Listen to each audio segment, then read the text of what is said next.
Hi there, this is just a quick reminder to take extra care when following the advice in our videos, especially when it comes to things like electrics, gas appliances and heavy lifting. Stay safe and if in doubt, always contact a qualified professional.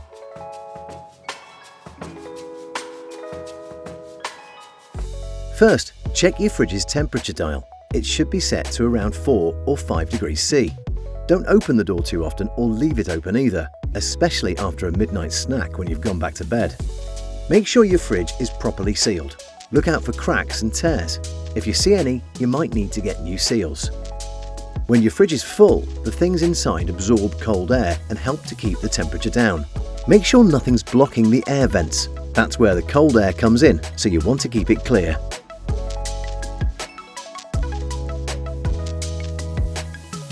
First, check that the fridge is sealed properly.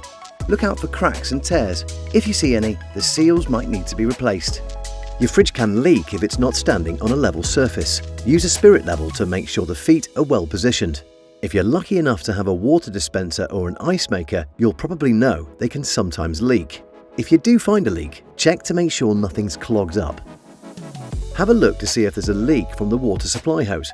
If there is, you'll need to replace it. Lastly, the evaporator fan motor in your freezer can get bunged up, which can cause condensation and leaks. Give it a clean to stop that happening.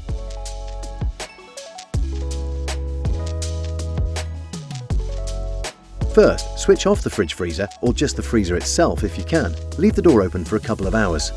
To keep your frozen food cool, you can either ask your neighbour very nicely to borrow their freezer or wrap it in newspaper and stick it in a cool box. Next, lay down towels. The only melting ice you want is in your drink. Add bowls of hot water to slowly and safely raise the temperature. Finally, when the ice is all melted, give the inside of the freezer a good wipe down. And that's that. Here are a few other tips that could come in handy.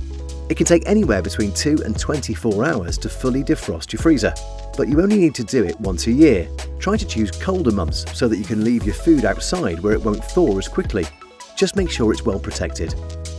Thanks for watching. Check out the rest of the videos on our YouTube channel.